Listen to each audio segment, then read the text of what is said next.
கற்றலில் எப்போதுமே ஒரு பெரிய ஆர்வம் காட்டுற நண்பரே, உங்களுக்கு என்னோட உற்சாகமான வணக்கம். இந்த விரிவான தகவல் அலசலுக்கு உங்களை வரவேற்கிறதுல எனக்கு ரொம்ப சந்தோஷம். ஆமா, கண்டிப்பா. வணக்கம். இது ஒரு ரொம்ப முக்கியமான தலைப்பு இன்னைக்கு. நிச்சயமா. இப்போ நம்ம தினசரி பார்க்குற செய்திகளை தாண்டி அந்த நிகழ்வுகளுக்கு பின்னால இருக்கிற உண்மையான அரசியல் நகர்வுகளை புரிஞ்சுக்கணுங்கிற ஆர்வம் உங்களுக்கு நிறையவே இருக்குன்னு எங்களுக்கு தெரியும். ஆ அத மனசுல வச்சு தான் பல தரவுகளை ஒண்ணா சேர்த்து அதுல இருக்கிற முக்கியமான விஷயங்களை மட்டும் வடிகட்டி இந்த உரையாடலை நம்ம வடிவமைச்சிருக்கோம். கரெக்ட். இன்னைக்கு நாம அலச போற தலைப்பு 2021 இருந்து 2026 வரைக்கும் தமிழ்நாட்டு அரசியல்ல நடக்கிற ஒரு பெரிய பரிணாம வளர்ச்சி. இத நாம சும்மா மேம்போக்கா பேச போறதில்ல. நம்ம கிட்ட ரொம்ப உறுதியான சில ஆதாரங்கள் இருக்கு.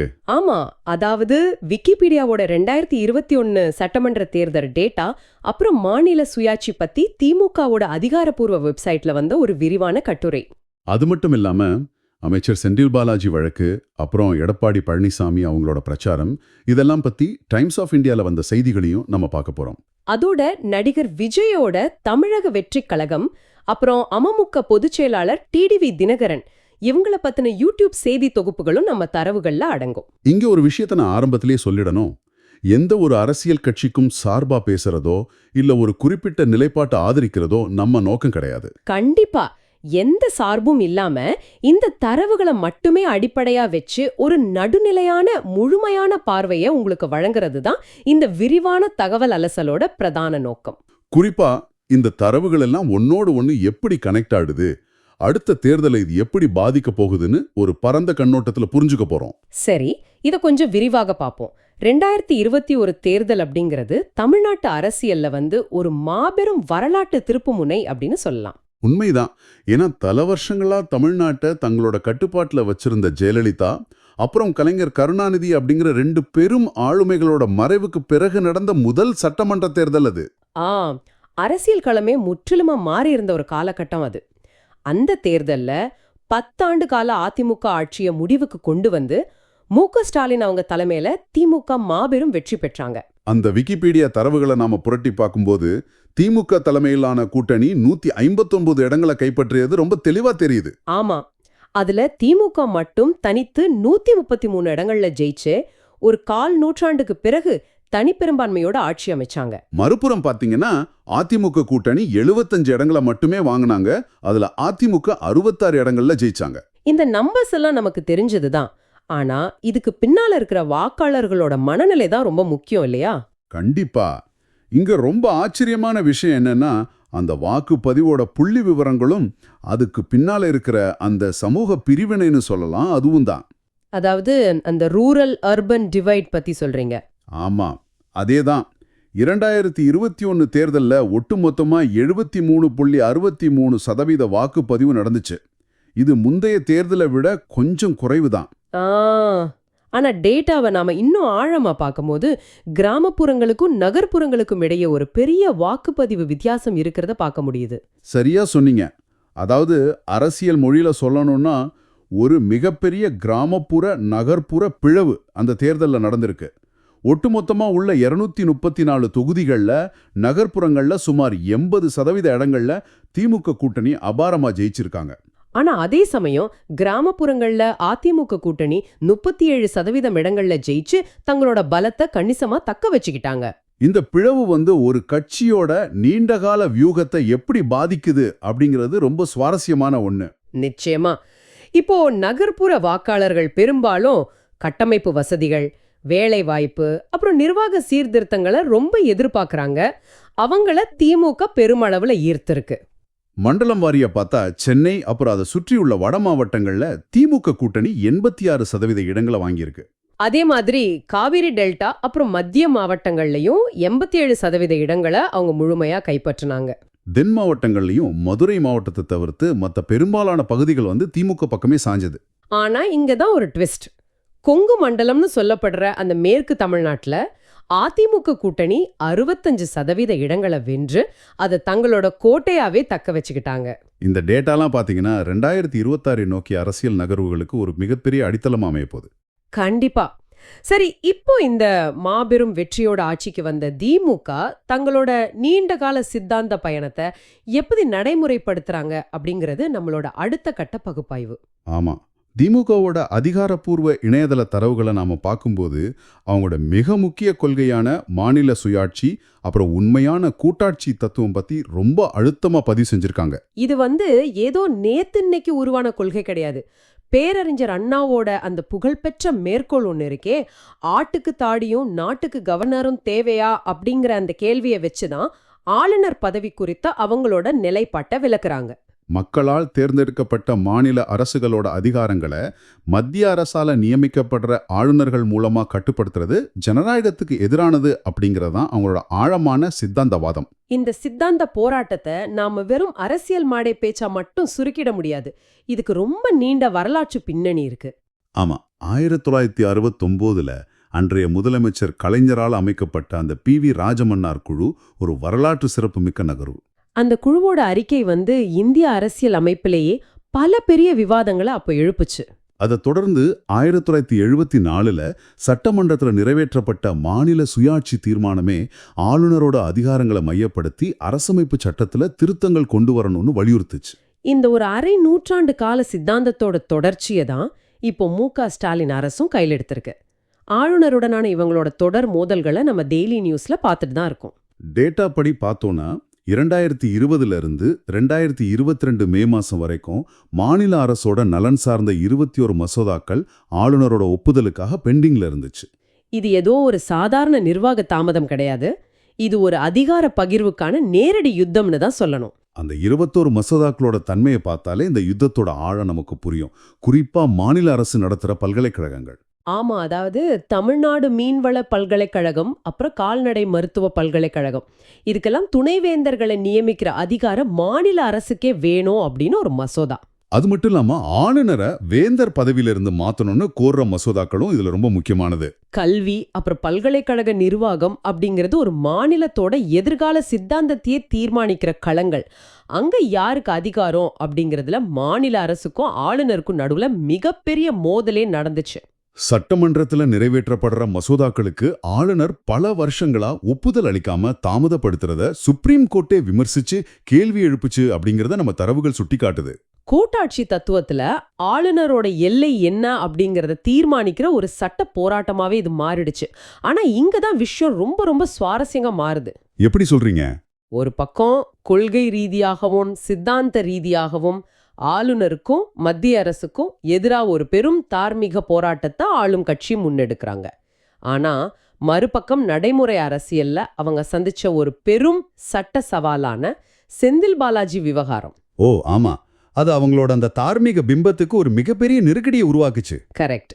டைம்ஸ் ஆஃப் இந்தியா செய்திகளை நம்ம தீவிரமா ஆராயும் போது வேலை வாங்கி தருவதா பணமோசடி செஞ்ச விவகாரத்துல, அதாவது கேஷ் ஃபார் ஜாப் ஸ்கேம் அப்படின்னு சொல்ற அந்த வழக்குல நீண்ட காலம் சிறையில இருந்த செந்தில் பாலாஜிக்கு சுப்ரீம் கோர்ட் ஜாமீன் வழங்குச்சு. ஆனா இங்க கவனிங்க, ஜாமீன் கிடைச்ச 2 நாட்கள்ல அவரை முதலமைச்சர் மு.க. ஸ்டாலின் மீண்டும் அமைச்சரவையில் இணைச்சுக்கிட்டாரு. சித்தாந்த போராட்டம் நடத்துற ஒரு அரசு ஊழல் குற்றச்சாட்டுல சிறைக்கு போயிட்டு திரும்பிய ஒருத்தரை உடனே மீண்டும் அதிகார அரியணையில ஏத்துறது அப்படிங்கிறது ரொம்ப கடுமையான விவாதங்களை கிளப்புச்சு. இது சட்ட வட்டாரங்கள்ல மட்டும் இல்ல, பொதுமக்களிடையேயும் மிகப்பெரிய அதிர்வலையை ஏற்படுத்தின ஒரு நிகழ்வு. நிச்சயமா. இதுல சுப்ரீம் கோர்ட் நீதிபதிகள் அபய் எஸ் ஓகா அப்புறம் AG மாசிக் அடங்கிய அமர்வு இந்த செயலை ரொம்ப கடுமையா விமர்சிச்சாங்க. ஆமா, இது நீதிமன்ற நடைமுறைகளை கேலி கூத்தாக்கும் செயல் அப்படின்னு சொன்னதோட மட்டும் இல்லாம இது அப்பட்டமான ஒரு நேர்மையற்ற செயல் அப்படின்னு நீதிபதிகள் வெளிப்படையாவே தங்களோட அதிருப்தியை பதிவு செஞ்சாங்க. இதுக்கான சட்ட காரணமும் ரொம்ப தெளிவானதுதான். செந்தில் பாலாஜி இதுக்கு முன்னாடி அமைச்சரா இருந்தப்போ விசாரணையை தடுத்து சாட்சிகளை மிரட்ட வாய்ப்பு இருக்கு அப்படிங்கிற காரணத்தால தான் அவருக்கு பலமுறை ஜாமீன் மறுக்கப்பட்டுச்சு. அவர் அமைச்சர் பதவியை ராஜினாமா செஞ்ச பிறகுதான் விசாரணையில தாமதம் ஏற்படுறத கருத்தில் கொண்டு அவருக்கு ஜாமீன் வழங்க கோர்ட் சம்மதிச்சது. வந்த உடனே மீண்டும் அமைச்சரா ஆகிறது அப்படிங்கிறது எந்த காரணத்துக்காக அவருக்கு ஜாமீன் மறுக்கப்பட்டுச்சோ அதே அதிகாரத்தை மீண்டும் அவர் கையில கொடுக்கறதுக்கு சமம்னு கோர்ட் கருதுச்சு. அங்க அந்த அமர்வு கொடுத்த இறுதி எச்சரிக்கை இருக்கே, அது இந்திய நீதித்துறை வரலாற்றிலேயே ரொம்ப கூர்மையான ஒண்ணு. ஆமா, பதவி விலகுங்கள் அல்லது மீண்டும் சிறைக்கு செல்லுங்கள் அப்படின்னு ஒரு ரொம்ப கடுமையான நிபந்தனையை சுப்ரீம் கோர்ட் விதிச்சது. ஆளும் தரப்புக்கு இது ஒரு சட்டரீதியான பின்னடைவு மட்டும் கிடையாது, ஒரு பெரிய தார்மீக நெருக்கடியும் கூட. செந்தில் பாலாஜி தரப்புல மூத்த வழக்கறிஞர்களான கபில் சிபல் அப்புறம் முகுல் ரோத்தகி இவங்க ஆஜராகி வாதிட்டாங்க. இந்த வழக்குல உடனே விசாரணை தொடங்க வாய்ப்பில்ல அப்படிங்கறதால அவர் பதவி விலக தேவையில்லைன்னு, ஒருவேளை சாட்சிகள் மிரட்டப்படுவாங்கன்னு கோர்ட் அச்சப்பட்டா விசாரணையை வேறு மாநிலத்துக்கு கூட மாத்திக்கலாம் அப்படின்னு கபில் சிபல் வாதங்களை முன் வச்சார். ஆனா ஜாமீன் அப்படிங்கிறது சாட்சிகளை மிரட்டுறதுக்கான லைசன்ஸ் கிடையாது அப்படிங்கறதுலயும், மீண்டும் அமைச்சர் ஆகிறது அதிகார துஷ்பிரயோகத்துக்கு வழிவகுக்கும் அப்படிங்கறதுலயும் சுப்ரீம் கோர்ட் ரொம்ப ரொம்ப தெளிவா இருந்தாங்க. சரி, இப்போ இந்த சட்ட நெருக்கடிகளையும் நிர்வாக சவால்களையும் பிரதான எதிர்க்கட்சியான அதிமுக எப்படி தங்களுக்கு சாதகமா பயன்படுத்துறாங்க அப்படிங்கிறதும் தான் 2026 தேர்தல் களத்தோட அடுத்த கட்ட சுவாரஸ்யம். ஆமா, அதிமுக பொதுச் செயலாளர் எடப்பாடி பழனிசாமி சமீபத்துல முன்னெடுத்த மக்களை காப்போம் தமிழகத்தை மீட்போம் அப்படிங்கிற அந்த பிரச்சார பயணத்தை டைம்ஸ் ஆஃப் இந்தியா ரொம்ப விரிவா பதிவு செஞ்சிருக்கு. ஒரு எதிர்க்கட்சி தலைவரா அவர் கையில எடுத்திருக்கிற பெரிய ஆயுதம் சட்டம் ஒழுங்கு, அப்புறம் போதைப் பொருள் புழக்கம். திருத்தணியில நடந்த ஒரு பொதுக்கூட்டத்துல பேசின அவர், இப்போதைய திமுக ஆட்சியில சட்டம் ஒழுங்கு முற்றிலுமா சீர்குலைஞ்சிருச்சுன்னு ரொம்ப கடுமையா குற்றம் சாட்டினார். இது வெறும் ஒரு மேடை பேச்சா இல்லாம பொதுமக்களோட அன்றாட பாதுகாப்போடு தொடர்புடைய ஒரு உணர்வுபூர்வமான பிரச்சனையை அவர் முன்னிறுத்துறார். அவர் சுட்டிக்காட்டுற உதாரணங்கள் எல்லாமே சமூகத்துல ஒரு பெரிய அச்சத்தை ஏற்படுத்துற மாதிரி தான் இருக்கு. இளைஞர்கள் முதல் பெரியவர்கள் வரை யாருக்கும் இங்க பாதுகாப்பு இல்ல அப்படிங்கிற ஒரு பிம்பத்தை அவர் கட்டமைக்கிறார். குறிப்பா அவர் 2 அதிர்ச்சியுற்ற சம்பவங்களை சுட்டிக்காட்டுறார். ஒன்னு, திருத்தணி ரயில் நிலையம் பக்கத்துல நடந்த ஒரு சம்பவம். ஆமா, அங்க போதையில் இருந்த சில சிறுவர்கள் வெளிமாநில தொழிலாளி ஒருத்தர கூர்மையான ஆயுதங்களால தாக்குனது மட்டும் இல்லாம அத சமூக வலைத்தளங்கள்ல ரீல்ஸ் போடுறதுக்காக வீடியோ எடுத்திருக்காங்க. 2வது சம்பவம் திருநெல்வேலி மாவட்டத்தில் உள்ள ஒரு பள்ளியில 9ஆம் வகுப்பு படிக்கிற சிறுவர்கள் வகுப்பறைக்குள்ளேயே மது அருந்தியதா கூறப்படுற ஒரு நிகழ்வு. இந்த 2 சம்பவங்களும் ஏதோ தனித்தனி குற்றச்செயல்கள் கிடையாது, ஒட்டுமொத்த நிர்வாக கட்டமைப்போட தோல்வின்னு எடப்பாடி பழனிசாமி வாதிடுறார். அப்புறம் மத்த போதைப் பொருட்களோட தடையற்ற நடமாட்டத்தை கட்டுப்படுத்த திமுக அரசு முற்றிலும் தவறிடுச்சுன்னும், அதனாலதான் மாணவர்களும் இளைஞர்களும் இப்படி திசை மாறி போறாங்கன்னு அதிமுக தரப்புல ஒரு பெரிய குற்றச்சாட்டு வைக்கப்படுது. இந்த குற்றச்சாட்டு நடுத்தர வர்க்கத்து வாக்காளர்கள் கிட்டையும் குறிப்பா பெண்கள் கிட்டையும் ஒரு ஆழமான தாக்கத்தை ஏற்படுத்தக்கூடியது. நாம ஏற்கனவே பேசின அந்த 2021 தேர்தல் தரவுகளை கொஞ்சம் நினைவுபடுத்தி பாருங்க. நகர்ப்புறங்கள்ல 80% வெற்றியை திமுக வாங்கியிருந்துச்சு. ஆமா, அந்த நகர்ப்புற வாக்காளர்களோட மிக முக்கிய தேவைகள்ல ஒண்ணு சட்டம் ஒழுங்கும் பாதுகாப்பும். அதை நோக்கித்தான் எடப்பாடி பழனிசாமியோட விமர்சனங்கள் ரொம்ப துல்லியமா குறிவைக்கப்படுது. பல முறை சட்டமன்றத்துல இட பத்தி பேசியும் ஆளும் அரசு எந்த நடவடிக்கையும் எடுக்கல அப்படிங்கிற அவரோட குற்றச்சாட்டு ஒரு நிர்வாக தேக்க நிலை இருக்கு அப்படிங்கறத வாக்காளர்களுக்கு உணர்த்துற ஒரு உத்தியாவே பார்க்க முடியுது. தங்களோட குற்றச்சாட்டுகளோடு நிற்காம தங்களோட 2026 தேர்தல் வியூகம் குறித்தும் எடப்பாடி பழனிசாமி ரொம்ப தெளிவா பேசியிருக்கார். வருகின்ற 2026 சட்டமன்ற தேர்தல்ல அதிமுக தலைமையிலான கூட்டணி சுமார் 210 இடங்களை வென்று தனிப்பெரும்பான்மையோட ஆட்சி அமைக்கும்னு அவரோட அபரிமிதமான நம்பிக்கையை அவர் வெளிப்படுத்தியிருக்கார். இது சும்மா ஒரு அரசியல் பேச்சில்ல, ஆளும் கட்சி மேல இருக்கிற அதிருப்தி வாக்குகளை முழுமையா அறுவடை செய்ய முடியும் அப்படிங்கிற அவங்களோட கணக்கீடு இது. அதே சமயம் நடிகர் விஜய் அவங்களோட புதிய கட்சியான தமிழக வெற்றி கழகம் பத்தி பேசும்போது அவங்க மிகப்பெரிய வெற்றியை பெறுவாங்கன்னு சொல்லப்படுறது ஒரு வெற்று மாயை அப்படின்னு மறைமுகமா ரொம்ப கடுமையா தாக்கியிருக்கார். திருத்தணியில தங்களுக்கு கிடைச்ச பிரம்மாண்டமான வரவேற்பே அதிமுக மீண்டும் ஆட்சிக்கு வரும் அப்படிங்கிறதுக்கான சான்றுன்னு அவர் நிறுவுறார்.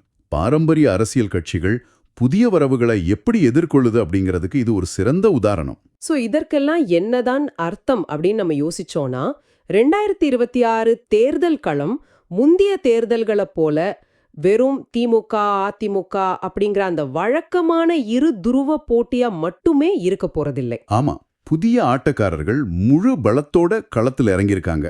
அதுல ரொம்ப முக்கியமானவர் தான் நடிகர் விஜய். அவரோட தமிழக வெற்றி கழகம் கட்சியோட ஆரம்பகட்ட தேர்தல் அறிக்கையோட முக்கிய அம்சங்களை யூடியூப் செய்திகள் மூலமா நாம ரொம்ப தெளிவா பகுப்பாய்வு செய்ய முடியுது. இது ஒரு அரை நூற்றாண்டு கால திராவிட கட்சிகளோட வழக்கமான இலவச நலத்திட்ட வாக்குறுதிகளை விட முற்றிலும் வித்தியாசமான ஒரு பாதையை தேர்ந்தெடுத்திருக்கிறத உணர்த்துது.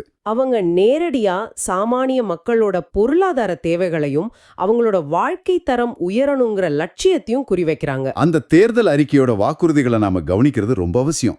ஒவ்வொரு குடும்பத்துக்கும் ஒரு நிரந்தர வீடு, அப்புறம் ஒரு இருசக்கர வாகனம் இருக்கணும் அப்படிங்கறது அவங்களோட மிக முக்கியமான வாக்குறுதி. அது மட்டும் இல்ல, கார் வாங்குறதே இறுதி லட்சியமா இருக்கணும், அதுக்கான பொருளாதார வளர்ச்சிய மாநில அரசு உருவாக்கி கொடுக்கும்னு சொல்றாங்க. அடுத்தபடியா ஒவ்வொரு வீட்லயும் குறைந்தபட்சம் ஒரு பட்டதாரி இருக்கணும். குடும்பத்துல ஒருத்தருக்காவது அரசாங்கமோ இல்ல தனியார் துறையிலோ ஒரு நிரந்தர வருமானம் கிடைக்கணும்னு சொல்றாங்க. இதுக்காக கல்வியிலையும் பாடத்திட்டத்திலையும் மிகப்பெரிய சீர்திருத்தங்களை கொண்டு வருவோம்னு வாக்குறுதி அளிக்கிறாங்க. மக்கள் எந்த பயமுமே இல்லாம தனியார் மருத்துவமனைகளுக்கு இணையா நம்பி செல்ற வகையில தரமான அரசு மருத்துவமனைகளை உருவாக்குவோம் அப்படிங்கறதும் அவங்களோட பிரதான திட்டமா இருக்கு. இது வெறும் இலவசங்களை வழங்குறதை தாண்டி மக்களோட உள்கட்டமைப்பு அப்புறம் வாழ்க்கை தரத்தை உயர்த்தின ஒரு புதிய ஆர்வ அடிப்படையிலான நலத்திட்ட அரசியல் அப்படின்னு சொல்லலாம். இதுல கவனிக்க வேண்டிய இன்னொரு அம்சம் முந்தைய அரசுகளோட திட்டங்களை அவங்க ரொம்ப கடுமையா விமர்சிக்கிற பாணி. ஆமா, அருவாமழை காரணமில்ல ஏற்படுற வெள்ள பாதிப்புகளை தடுக்க 4000 கோடி ரூபாய் செலவுல வெள்ளத்தடுப்பு திட்டங்களை கொண்டு வந்தோம்னு சொன்னாங்க. ஆனா அதெல்லாம் வெறும் பொய்ன்னு விஜய் நேரடியா கிண்டல் செஞ்சிருக்கார்.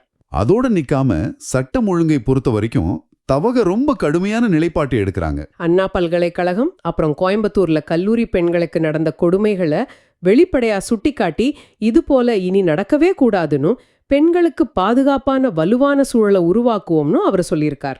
அதிமுக எப்படி ஆளும் கட்சியோட சட்டம் ஒழுங்கு பிரச்சனைகளை கையில் எடுக்கிறாங்களோ அதே பிரச்சனையை இன்னும் தீவிரமா தவகவும் முன்னிறுத்துறாங்க. இந்த அரசியல் சதுரங்கத்துல அம்மா மக்கள் முன்னேற்றக் கழகத்தோட பொதுச் செயலாளர் டிடிவி தினகரன் அவங்களோட சமீபத்திய பரபரப்பு பேட்டியும் ஒரு புதிய பரிமாணத்தை சேர்க்குது. இந்தியா டுடே யூடியூப் தளத்துல வெளியான அந்த பேட்டியில வர 2026 தேர்தல்ல பல புதிய கூட்டணிகள் உருவாகும்னு அவர் ரொம்ப ஆணித்தரமா சொல்றாரு. அவர் வைக்கிற வாதங்கள் அரசியல் களத்தோட பல மறைமுக நகர்வுகளை வெளிச்சத்துக்கு கொண்டு வருது. 2026 தேர்தல் களம் முக்கியமா தவக கூட்டணிக்கும் திமுக கூட்டணிக்குமே இடையே இருக்குன்னு அவர் கணிக்கிறாரு. அதாவது பிரதான எதிர்க்கட்சியான அதிமுகவோட இடத்த ஒரு புதிய கட்சியான விஜயோட தவக பிடிக்கும்னு அவர் வெளிப்படையா சொல்றாரு. அது மட்டும் இல்லாம அமமுகவும் தவகவும் இணைய வாய்ப்புள்ளதா அவர் கொடுத்த குறிப்புகள் ஆளும் கட்சிக்கு எதிரான வாக்குகள் சிதறாம ஒரு புதிய கூட்டணியின் கீழ் ஒருங்கிணைக்கப்படுறதுக்கான சாத்தியக்கூறுகளை உருவாக்குது. இதை நாம ஒரு பரந்த கண்ணோட்டத்துல பார்த்தோம்னா டிடிவி தினகரன் சொல்ற கணக்குகள் ரொம்ப ரொம்ப நுட்பமானவ. ஆமா, அதிமுக தலைமையோடும் பாஜகவோடும் அதிருப்தியில இருக்கிற பல சிறு கட்சிகளும் அரசியல் தலைவர்களும் தவக அப்படிங்கிற அந்த புதிய குடையின் கீழ் இணைய முற்படுறதை இது காட்டுது. அதே சமயம் ஒரு முக்கியமான விமர்சனத்தையும் அவர் தவேக மேல முன்வைக்கிறாரு.